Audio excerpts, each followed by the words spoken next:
Hello friends, आज की इस वीडियो में हम कक्षा 10वीं के महत्वपूर्ण अध्याय बहादुर की पूरी कहानी विस्तार से पढ़ेंगे। साथ ही जानेंगे कि इस कहानी से हमें क्या शिक्षा मिलती है। तो चलिए शुरू करते हैं। दोस्तों, बहादुर कहानी के लेखक प्रसिद्ध साहित्यकार अमरकांत हैं। यह कहानी एक गरीब नेपाली लड़के की है जिसका नाम बहादुर है। यह कहानी हमें इंसानियत, विश्वास और गरीब लोगों के प्रति संवेदनाशीलता का संदेश देती है। सबसे पहले हम लोग जानेंगे कि बहादुर कौन था। तो बहादुर नेपाल का रहने वाला एक गरीब लड़का था।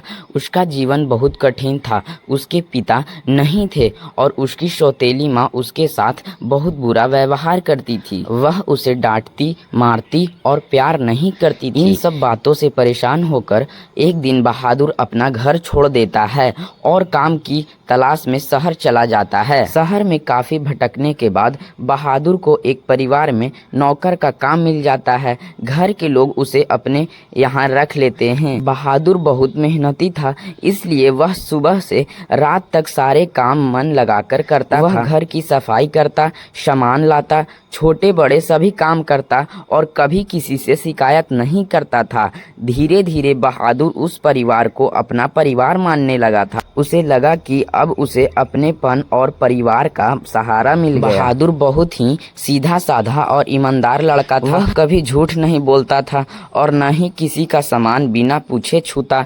वह हमेशा दूसरों की मदद करता था। उसकी सबसे बड़ी विशेषता थी कि वह हर परिस्थिति में शांत रहता था। कुछ समय बाद घर के लोगों का व्यवहार बदलने लगता है।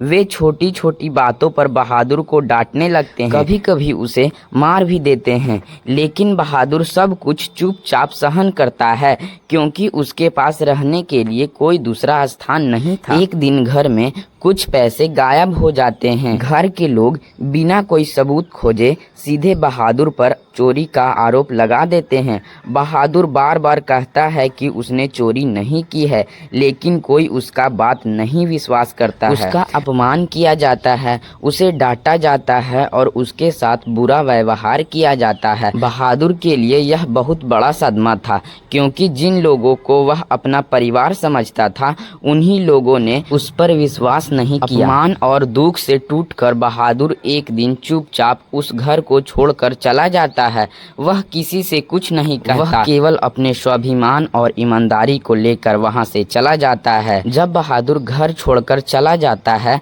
तब घर के लोगों को उसकी कमी की महसूस होने लगती है। उन्हें एहसास होता है कि बहादुर कितनी मेहनती, ईमानदार और अच्छा लड़का था। उन्हें अपनी गलती पर पछतावा होता है कि उन्होंने बिना किसी प्रमाण के उस पर चोरी का आरोप लगाया, लेकिन तब तक बहुत देर हो चुकी थी। प्यारे बच्चों, इसके बाद कहानी समाप्त हो जाता है। दोस्तों, यह कहानी हमें बहुत बड़ी सीख देती है। पहली बात, किसी भी व्यक्ति पर बिना प्रमाण के आरोप नहीं लगाना चाहिए। दूसरी बात, गरीब और कमजोर लोगों के साथ समान और प्यार से व्यवहार करना चाहिए। तीसरी बात, इंसान की ईमानदारी और आत्मसम्मान सबसे बड़ी संपत्ति होती है। और चौथी बात, किसी का दिल दुखाने के बाद पछताने से कुछ नहीं मिलता है। दोस्तों, बहादुर केवल एक नौकर की कहानी नहीं है, बल्कि समाज को आईना दिखाने वाली कहानी है। यह कहानी हमें सिखाती है कि हर इंसान, चाहे वह गरीब हो या अमीर, सम्मान और विश्वास का हकदार है। अगर आपको यह कहानी पसंद आया होगा तो वीडियो को लाइक, चैनल को सब्सक्राइब और अपने दोस्तों के पास शेयर जरूर कीजिएगा। धन्यवाद।